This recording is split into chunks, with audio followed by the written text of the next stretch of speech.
बिस्मिल्लाहिर्रहमानिर्रहीम। अस्सलाम वालेकुम स्टूडेंट। पिछले लेक्चर में हमने जेनेटिक यूनिटी और फंडामेंटल यूनिट ऑफ लाइफ यानी सेल को डिस्कस किया था। आज के लेक्चर में हम evolutionary oneness and the diversity of life को डिस्कस करेंगे। जी बच्चों, तो वननेस का क्या मतलब होता है? यूनिटी, एग्रीगेट्स, ठीक है। और एवोल्यूशन क्या होती है? कोई भी जो है पॉपुलेशन के अंदर चेंज आना ओवर टाइम, टाइम के लिहाज से जो है कोई भी चेंज आना, ठीक है। हम कहते हैं कि जो अर्थ है जहाँ पे हम रह रहे हैं, अर्थ जो है वो तकरीबन 4.6 बिलियन ईयर जो है वो ओल्ड है, ठीक है। और इस पे जो है सबसे पहले जो है जो लाइफ आई थी वो प्रोकैरियोट्स थे, माइक्रो ऑर्गेनिजम्स आए थे, जैसे कि बैक्टीरिया वगैरह हो गए, ठीक है। ये आम आंख से नजर नहीं आते और इनको हम डिस्कस कर चुके हैं कि ये जो है सिंगल सेल पे जो है यूनिसेलुलर होते हैं, सिंगल सेल पे डिपेंड करते हैं। तो पहले जो है अर्थ पे प्रोकैरियोट्स आए थे, तो इनसे लाइफ स्टार्ट होती है। तो एवोल्यूशन में ये कहते हैं कि जो प्रोकैरियोट्स हैं वहाँ से जो है लाइफ ओरिजिनेट हुई है और फिर जो है ये एंजिस्टर हैं, बाकी जो लाइफ्स हैं वो प्रोकैरियोट से डिसेंट हुई हैं।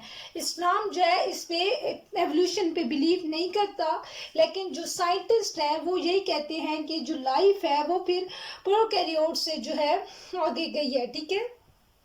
तो ये क्या है? एंजिस्टर है, प्रोकैरियोट्स हैं, अदर स्पीशीज के एंजिस्टर्स हैं, ठीक है। एवोल्यूशन आई है, फिर जो है इस तरह चेंजेस आते गए हैं और फिर जो है लाइफ के अंदर जब चेंजेस आते गए हैं तो फिर जो है ये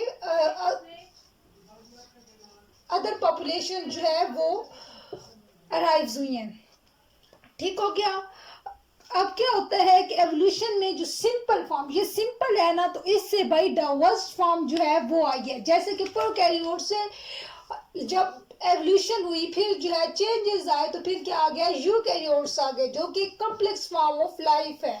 तो एवोल्यूशन क्या कहती है? Simple form transform to complex form, ठीक है। तो ये जो है एवोल्यूशन हो गई। फिर उसके बाद जो है चार्ल्स डार्विन थे, साइंटिस्ट हैं, इन्होंने बुक लिखी थी on the origin of species, ठीक है। और इन्होंने जो है इसके अंदर एवोल्यूशन को डिस्कस किया था और ये बुक इन्होंने लिखी थी 1859 के अंदर, ठीक है। इस इनके जो है अब इस बुक के अंदर जो है दो ऑब्जेक्ट्स थे, ठीक है। एक था डिसेंट विद मॉडिफिकेशन और एक था नेचुरल सिलेक्शन, ठीक है। कि मॉडिफिकेशंस आती हैं जो डिसेंट होता है एनिमल, तो जैसे कि सपोज करें कि जब डिसेंट हुआ है एनिमल, अब पहले जो है हॉर्स की एग्जांपल लेते हैं, तो हॉर्सेस जो थे पहले उनका साइज जो था वो छोटा था, तो और उनके जो टीथ भी थे वो छोटे थे और उनका हेड साइज भी इतना बड़ा नहीं था। लेकिन जो एवोल्यूशन होती गई तो फिर जो है एवोल्यूशन के से जो है उसका साइज इंक्रीज होता गया, फिर जो है 37 मीटर सेंटीमीटर तक पहुंच गया। पहले जो है 15 सेंटीमीटर था, फिर जो है उसके बाद 25, 27, आहिस्ता आहिस्ता जो है उनके स्ट्रक्चर के अंदर चेंज आया, उनके जो है पैड्स के अंदर चेंज आया, ठीक है। जो स्टार्टिंग पे थे वो 3 टोड थे, फिर उसके बाद जो है लास्ट पे 1 टोड रह गए, ठीक है। तो इसी तरह जो है तो ये कहता है, डार्विन कहते हैं कि मॉडिफिकेशंस आती हैं, तो इस तरह जो है सिंपल फॉर्म कम्प्लेक्स में जो है जा रही है, ठीक है। दूसरा जो इसका ऑब्जेक्ट था कि नेचुरल सिलेक्शन। नेचुरल सिलेक्शन क्या होती है कि ये जो है सिलेक्ट कर, जो नेचर है वो सिलेक्ट कर लेती है एनिमल्स को जो कि जो है वेल अडॉप्टेड होता है इन्वायरमेंट्स के अंदर, ठीक है। इसके अंदर नेचुरल सिलेक्शन के अंदर जो है कुछ पॉइंट्स हैं। एक है कि इंडिविजुअल के अंदर जो है हेरिटेबल ट्रेड्स जो है वो वेरी करती हैं। हेरिटेबल ट्रेड्स कौन सी होती हैं? जो कि पेरेंट्स टू ऑफस्प्रिंग जो है आ रही होती हैं, तो वो वेरी करती हैं। वेरी का मतलब होता है चेंज होती रहती हैं जनरेशन टू जनरेशन। दूसरा पॉइंट क्या है कि पॉपुलेशन प्रोड्यूस करती है मोर ऑफस्प्रिंग देन इन्वायरमेंट सपोर्ट, कि पॉपुलेशन के अंदर जो है अब ज़्यादा जो है ऑफस्प्रिंग प्रोड्यूस हो रहे हैं, जिसको जो है जितना इन्वायरमेंट सपोर्ट कर रही है उससे ज़्यादा हो रहे हैं। फिर जो होते हैं वो जो सरवाइव नहीं कर सकते उनको जो है नेचर जो है रिमूव करा देती है, सिर्फ जो है नेचर उनको सपोर्ट करती है जो कि जो है अडॉप्ट कर लेते हैं अपने आप को इन्वायरमेंट के साथ। स्पेस होती है, वहाँ पे फूड रिसोर्सेज होने चाहिए होते हैं, तो नेचर में सरवाइव करने के लिए ये सारी चीज़ें होनी चाहिए होती हैं। अब जो इसके लिए compete कर लेता है तो वो सरवाइव कर जाता है, और जो कंपटीशन में पीछे रह जाता है, हार जाता है, तो नेचर जो उनको रिमूव कर देती है, वो जो है उनकी डेथ अकर हो जाती है। नेक्स्ट पॉइंट है struggle for survival among population. ठीक है, बहुत सारी पॉपुलेशंस होती हैं, तो सर्वाइवल के लिए जो है इनको कंपटीशन होता है, वो जो है स्ट्रगल करती है। बहुत ज़्यादा पॉपुलेशन है, तो वहाँ पे जो है रिसोर्सेज को, फूड रिसोर्सेज को, बाकी जो है सप्लाई के लिए जो है ये आपस में compete करेंगी। इसके अलावा जो है नेचर सेलेक्ट करती है उन स्पीशीज़ को जो कि ज़्यादा इन्वायरमेंट के अंदर जो है सूटेड होती हैं, जो कि जो है अपने इन्वायरमेंट के अंदर टेम्परेचर होता है, प्रेशर होता है, तो वो जो है उसको अडॉप्ट कर लेती हैं। ठीक है, इसके अलावा जो है इसको जब इन्वायरमेंट के अंदर वो ज़्यादा सिलेक्टेड होंगी तो वो वाली जो है ज़्यादा ऑफस्प्रिंग जो है वो छोड़ेंगी, जो कि एनवायरनमेंट के अंदर सूटेड नहीं होंगी, वो तो रिमूव हो जाएंगी। ठीक है, तो इससे जो है जो ऑफस्प्रिंग्स आएंगे उनके अंदर जो है फिर वेरिएशंस होंगी। ठीक है, जो वो जब इन्वायरमेंट के अंदर अपने आप को अडॉप्ट करेगी तो उनके अंदर जो है मॉडिफिकेशंस आ जाएंगी। ठीक है, उनका जो इम्यून सिस्टम है या बाकी जो है सिस्टम जो होते हैं वो वेल अडॉप्टेड होंगे, वो वेल जो है अडॉप्ट कर लेंगे टेम्परेचर्स को, प्रेशर्स को।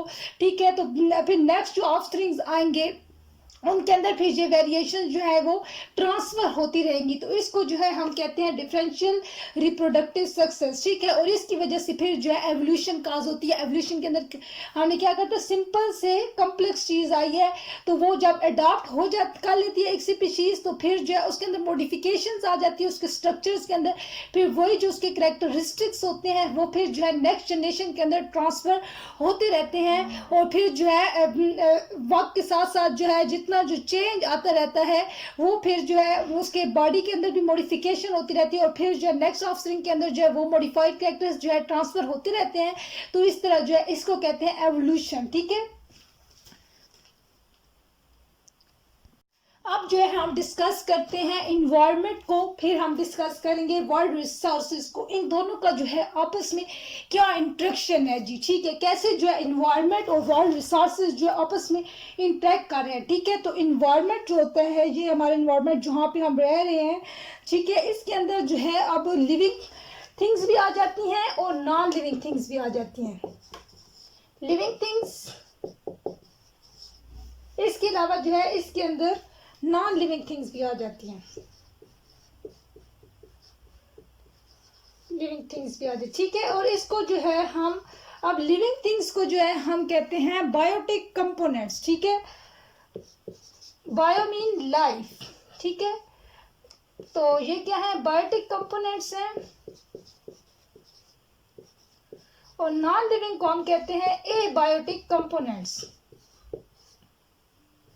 अब बायोटिक और एबायोटिक कंपोनेंट्स कौन कौन से हैं।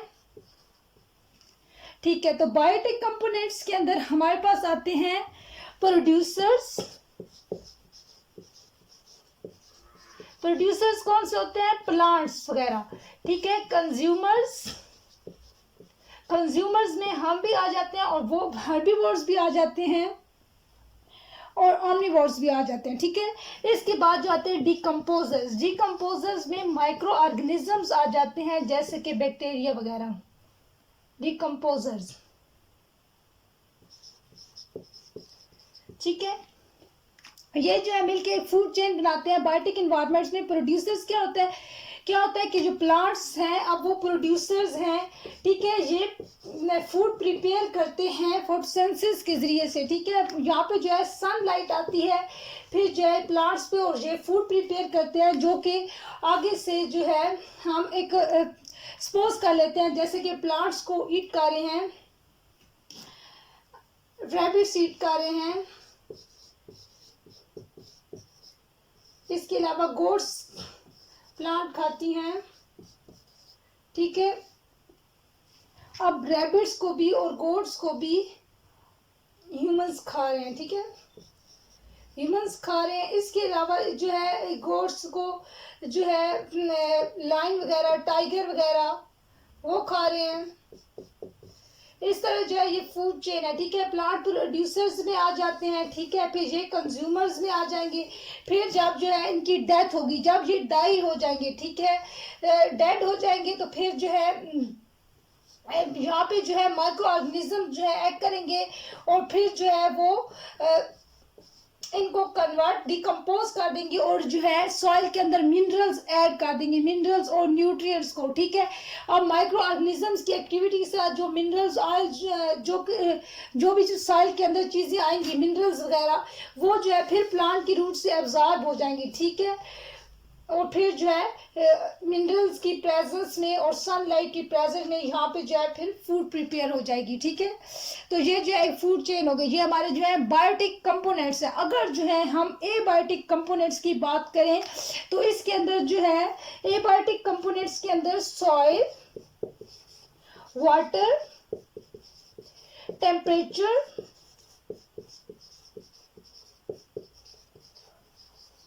रेन, ठीक है, ये चीजें आ जाती हैं। और लाइफ जो होती है वो वैक्यूम के अंदर, जैसे कि खिला है तो उसके अंदर जो है एग्जिट नहीं कर सकती, ठीक है। तो सब कुछ जो है लाइफ के लिए जो है ये चीजें जरूरी हैं, ठीक है। अब खिला है, खिला में जब एयर भी नहीं होगी, वाटर भी नहीं होगा, ये सारे कंपोनेंट्स नहीं होंगे, तो वहां पे जो है लाइफ जो है एग्जिट नहीं कर सकेगी, ठीक है। अब जो है हर ऑर्गेनिज्म जो होता है वो अपने इन्वायरमेंट के साथ इंटरेक्ट हुआ है, ठीक है, और ये इकोसिस्टम बना रहे हैं, ठीक है। अब प्रोड्यूसर्स हैं, कंज्यूमर्स हैं, या कंपोजर्स हैं, या डायरेक्टली या इनडायरेक्टली जो है ये डिपेंड करते हैं अपने एबायोटिक कंपोनेंट्स पे, ठीक है। अगर जो है हम प्लांट्स की बात करें तो प्लांट्स मिनरल ले रहा है सॉइल से, वाटर ले रहा है सॉइल से, टेम्परेचर जो है इसके लिए ज़रूरी है, सन लाइट आ रही है ताकि जो है ये फूड प्रिपेयर कर सके, ठीक है। और इस तरह जो है इसके लिए एबायोटिक फैक्टर्स जो है इंपॉर्टेंट होते हैं। तो जो लिविंग थिंग्स का इंटरेक्शन है नॉन लिविंग थिंग्स के साथ, तो ये जो है एक इकोसिस्टम बना रहा है। चलिए आप सपोज करते हैं ये एक प्लांट है, ठीक है, इसकी जो है ये रूट्स हैं, ये जो है सॉइल से एब्जॉर्ब कर रही है वाटर को और मिनरल्स को, ठीक है। अब जो है लीव्स जो है ये एटमॉस्फेयर से कार्बन डाइऑक्साइड को ले रहे हैं। कार्बन डाइऑक्साइड जो है एक गैस है जो कि बहुत ज़्यादा अमाउंट में जो है एटमॉस्फेयर के अंदर प्रेजेंट है, ठीक है। इसके अलावा जो है यहाँ पे क्लोरोफिल प्रेजेंट होता है जो कि सनलाइट को एब्जॉर्ब करेगा, ठीक है। क्लोरोफिल प्रेजेंट होगा, सनलाइट को एब्जॉर्ब करेगा, ठीक है। अब क्या होगा, सनलाइट की प्रेजेंट में क्या होगा कि कार्बन डाइऑक्साइड और ये जो वाटर है, ठीक है, ये मिलके जो है शुगर और ऑक्सीजन बनाएंगे, ठीक है। अब कार्बन डाइऑक्साइड के अगर 6 मॉलिक्यूल हो प्लस 6 मॉलिक्यूल ऑफ वाटर हो तो फिर जो है हमारे पास ग्लूकोज बनता है C6H12O6, ठीक है, और प्लस ऑक्सीजन बनती है। तो इस प्रोसेस को हम क्या कहते हैं, फोटोसिंथेसिस कहते हैं, ठीक है। इसके अलावा जो है ट्रीज जो होते हैं वो ऑक्सीजन को रिलीज करते हैं एयर में। अब ये जो ऑक्सीजन है ये जो है एयर के अंदर चली जाएगी, जो कि जो है रिस्पायरेशन के लिए बाकी एनिमल्स के लिए ज़रूरी होती है, बाकी एनिमल्स को चाहिए होती है। तो कार्बन डाइऑक्साइड प्लांट एब्जॉर्ब कर जाएंगे, उसके रिजल्ट में जो है ये हमें ऑक्सीजन दे देंगे, ठीक है। इसके अलावा जो है जो रूट्स होती हैं वो ऑक्सीजन को रिलीज कर रही हैं, रॉक्स को जो है वो ब्रेकअप करती हैं स्मॉलर पार्टिकल्स के अंदर, ठीक है। इसके अलावा जो है ये एसिड सक्रीट करती हैं और मिनरल्स को एब्जॉर्ब करती हैं सॉइल से, ठीक है। ये जो है सॉइल को चेंज करने में जो है इम्पोर्टेंट रोल प्ले कर रही हैं, ठीक है। इसके अलावा जो जितने भी जो ऑर्गेनिजम्स हैं और इन्वायरमेंट्स हैं दोनों जो है वो अफेक्टेड होते हैं, ठीक है, एक दूसरे से, ठीक है। अगर जो है ये प्लांट्स पे जो है डिपेंड कर रहे हैं ऑर्गेनिजम्स, ठीक है। तो अगर जो है प्लांट्स में कमी हो जाए तो फिर जो एनवायरनमेंट्स भी और ऑर्गेनिजम्स भी जो है दोनों बहुत इफेक्टेड होंगे, ठीक है। तो प्लांट्स जो है हमारी लाइफ के लिए जो है बहुत ज़्यादा इम्पोर्टेंट है, ठीक है। तो इससे कहते हैं कि ट्रीज जो होते हैं वो इंटरेक्ट किए हुए होते हैं लाइफ के साथ, ठीक है। इस जिसमें जो है साइल माइक्रो ऑर्गेनिजम्स आ जाते हैं और एनिमल्स आ जाते हैं जो कि प्लांट्स को ईट करते हैं, हर्बीवोर्स एनिमल्स जो हैं जो कि जो है सिर्फ प्लांट्स पे डिपेंड करते हैं। इसमें जो है गोट्स आ जाती हैं, रैबिट्स आ जाते हैं और भी बहुत सारे हर्बीवोरस फिशेस भी होती हैं। तो जो है वो जो है प्लांट्स पे जो है उनकी लाइफ जो है डिपेंड कर रही होती है, ठीक है। तो ऑर्गेनिजम्स और इन्वायरमेंट को हमने क्या कहा है, इकोसिस्टम। ऑर्गेनिज्म प्लस इन्वायरमेंट, तो ये क्या होगा, इकोसिस्टम होगा। दोनों मिल के जो है इकोसिस्टम बना रहे हैं, ठीक है। इनके इंटरेक्शन को जो है हम इकोसिस्टम कहते हैं। अब जो है दो इंपॉर्टेंट चीजें होती हैं एनवायरमेंट्स के अंदर, ठीक है। एक होती है रिसाइकलिंग ऑफ न्यूट्रिएंट्स और दूसरा है फ्लो ऑफ एनर्जी, ठीक है। रिसाइकलिंग ऑफ न्यूट्रिएंट्स कैसे कि प्लांट्स को जो है मिनरल्स चाहिए, ठीक है। प्लांट्स को मिनरल्स चाहिए, ठीक है। और ये मिनरल्स कैसे आएंगे, जब माइक्रो ऑर्गेनिजम्स जो है डिकम्पोज करेंगे प्लांट्स और एनिमल्स को, तो उसके रिजल्ट में जो है ये मिनरल्स आते हैं। माइक्रो ऑर्गेनिजम्स जो है जैसे कि बैक्टीरिया है, कोई भी जो डेड डिकेइंग चीज होगी तो उसको जो है ये फिर वहां से जो है मिनरल्स आएंगे और फिर जो है प्लांट्स उसको एब्जॉर्ब कर लेगा, ठीक है। प्लांट्स ये एक फूड चेन की तरह ही है, जैसे प्लांट्स से जो है हर्बीवोर्स से कंज्यूमर्स से जो है ये फिर कंज्यूमर्स के बाद जो है ये डिकम्पोजर्स के पास आते हैं और फिर जो है डिकम्पोजर से फिर जो है ये प्रोड्यूसर्स के पास जो है प्लांट्स तक जो है पहुंच जाते हैं। तो ये क्या होती है, रिसाइकलिंग हो जाती है न्यूट्रिएंट्स की, ठीक है। दोबारा से उसी का जो है एक साइकिल में दोबारा से चक्कर लगाना जो है जैसे न्यूट्रिएंट्स का, इसको कहते हैं रिसाइकलिंग ऑफ न्यूट्रिएंट्स। दूसरी इंपॉर्टेंट चीज इन्वायरमेंट के लिए क्या है, फ्लो ऑफ एनर्जी, ठीक है। अब सनलाइट से आती है प्लांट्स की तरफ और प्लांट्स से जाती है ऑर्गेनिजम्स की तरफ, तो वो भी जो है एक एनर्जी की फॉर्म ट्रांसफर हो रही है। जैसे कि जो है प्लांट्स ने एब्जॉर्ब की, प्लांट्स से हर्बीवोर्स के अंदर जाएगी, हर्बीवोर्स से कंज्यूमर्स के अंदर जाएगी, इसमें हम भी आ जाते हैं कंज्यूमर्स में, और फिर जो है उसके फिर अब यहाँ से जो है जो पार्ट से नीडेड होगा ये अपना रखेगा और बाकी जो है इसके अंदर जब ये ईट करेंगे तो यहाँ ट्रांसफर हो जाएगा, फिर ये अपना रखेंगे और फिर जो है जो आगे ट्रांसफर कर देंगे। फिर कंज्यूमर्स में जो है आगे जो है ये टाइप्स होती हैं कंज्यूमर्स, 1 ऑर्डर के भी होते हैं, 2 ऑर्डर्स के भी होते हैं, जो कि हर्बीवोर्स कंज्यूमर को फिर जो है यहाँ पे अगले वाले जो है ओमनीवोर्स होंगे, फिर जो ओमनीवोर्स भी होते हैं इसके अंदर। इसके अलावा जो है कंज्यूमर्स में जो छोटे जानवरों को खाने वाले होते हैं वो भी आ जाते हैं, छोटे जानवरों को बड़े जानवर खाते हैं। इसके अलावा ऑमनीवोर्स में वो होते हैं जो दोनों प्लांट्स को भी और एनिमल्स को भी जो है ईट कर रहे होते हैं, ठीक है। तो ये जो है फ्लो ऑफ एनर्जी होता है सन से प्लांट में आएगा और फिर जो है आगे ऑर्गेनिजम्स में जो है ये ट्रांसफर होता रहेगा, ठीक है। तो ये जो हमने इन्वायरमेंट को डिस्कस कर लिया। अब जो है हम डिस्कस करते हैं वाइल्ड रिसोर्सेज को। जी, तो वाइल्ड रिसोर्सेज के अंदर जो है रिन्यूएबल और नॉन रिन्यूएबल जो है वो आ जाते हैं।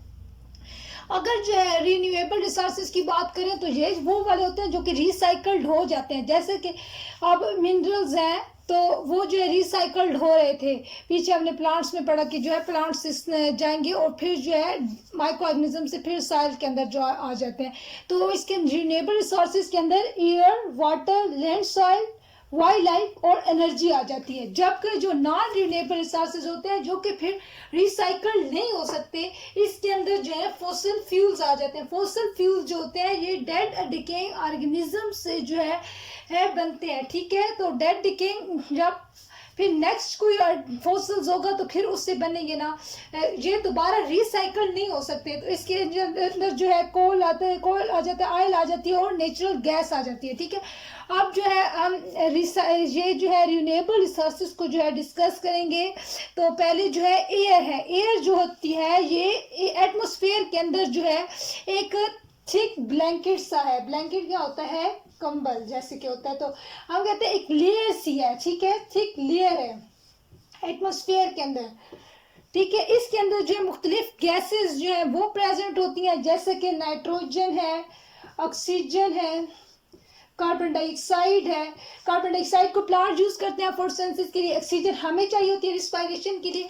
नाइट्रोजन जो होती है ये 79% जो है प्रेजेंट है एटमॉस्फेयर के अंदर, ठीक है। और इसको जो है अब ये ज़रूरत होती है, हमें भी ज़रूरत होती है, तमाम ऑर्गेनिजम्स को भी चाहिए होती है, लेकिन जो है इसको N2 की फॉर्म में जो है यूज़ नहीं किया जा सकता। तो कुछ जो है माइक्रो ऑर्गेनिज्म जो होते हैं नाइट्रोजन फिक्सिंग बैक्टीरिया जो होते हैं वो इसको जो है फिक्स कर लेते हैं। इसी तरह जो है कुछ प्लांट्स जो होते हैं वो इसको फिक्स कर लेते हैं एटमॉस्फेयर से, फिर जो है ये एनिमल्स जो है और फिर जो प्लांट्स में जाती है माइक्रो ऑर्गेनिज्म से, और फिर जो है आगे जो है यूज होती है। नाइट्रोजन जो है ज़रूरत होती है फूड बनाने के लिए, इसके अलावा जो है प्रोटीन्स बनाने के लिए बॉडी के अंदर, ठीक है। इसके अलावा जो है वाटर, तो जो वर्ल्ड के अंदर जो है 97% जो है जो वाटर है वो ओशंस की फॉर्म में प्रेजेंट है। टोटल जो 75% अर्थ है वो वाटर से जो है वो कवर्ड हुई हुई है, ठीक है। और इसमें से फिर जो है 97% जो होता है वो ओशंस की फॉर्म में प्रेजेंट है। 2% जो होता है वो फ्रोजन साइल की फॉर्म में जो है फ्रोजन आइस की फॉर्म में जो है ग्लेशियर्स की फॉर्म में प्रेजेंट है।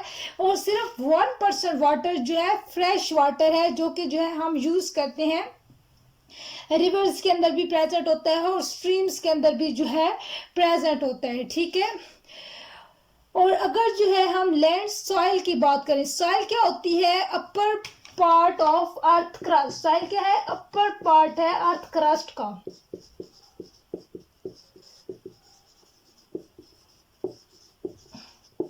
ठीक है। Upper part of earth crust है। सॉइल के अंदर जो है सॉइल पार्टिकल्स होते हैं, सॉइल वाटर होते हैं, इनऑर्गेनिक मैटर होते हैं और सॉइल ऑर्गेनिजम्स होते हैं। सॉइल जो है बहुत इंपॉर्टेंट होती है, ये प्लांट्स को भी जो है एंकर करके रखती है लैंड के ऊपर, ठीक है। प्लांट्स जो है इस पे डिपेंड करते हैं, ये प्लांट्स की लाइफ को सपोर्ट करती है। इसके अंदर मिनरल्स प्रेजेंट होती है, वाटर प्रेजेंट होता है, जो कि ये जो है प्लांट्स को देती है।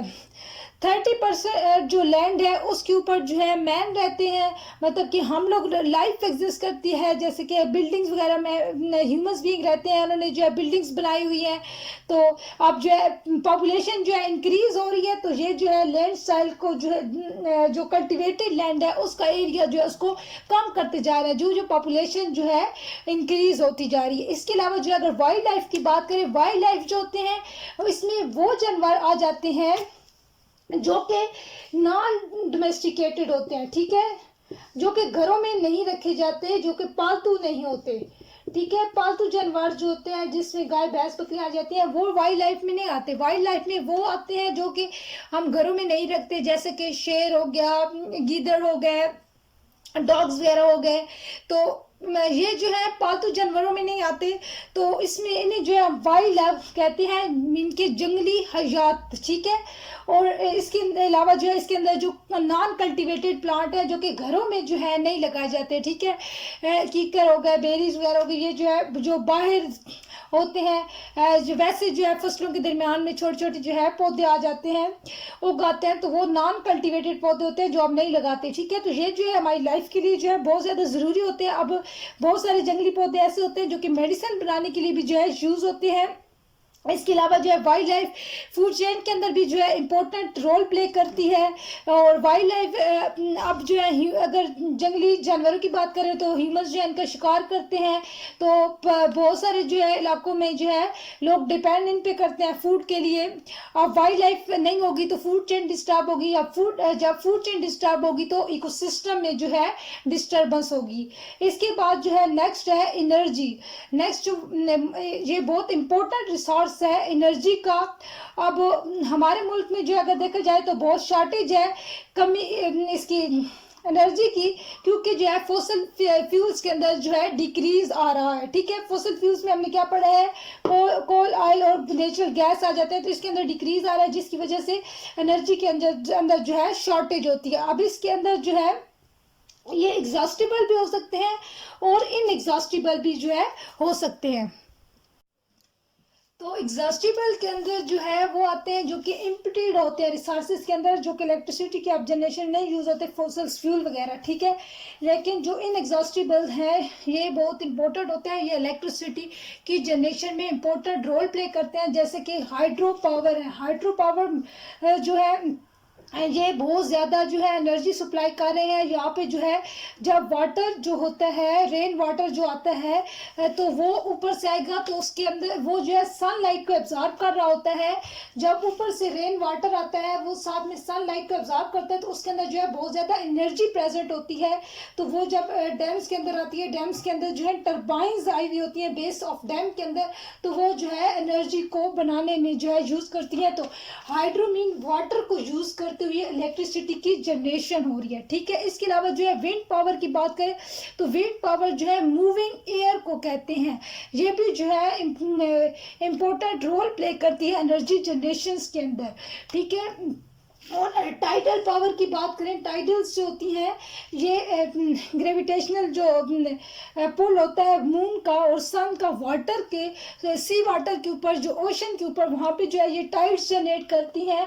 और उन टाइड्स से जब ये टाइड्स बनती हैं तो फिर टर्बाइंस प्रेजेंट होती हैं, ये जो है खुद लगाई गई होती हैं टर्बाइंस, जो कि इलेक्ट्रिसिटी फिर जो है जनरेट करती हैं। तो जो टाइड से एनर्जी ली जाती है, इलेक्ट्रिसिटी जो है जनरेट की जाती है, उसको हम टाइडल पावर कहते हैं।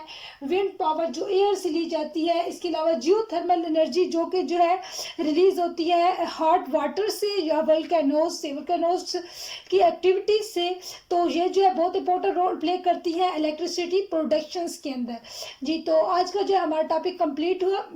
हमने जो है इन्वायरमेंट और वर्ल्ड रिसोर्सेज को जो है डिस्कस किया है।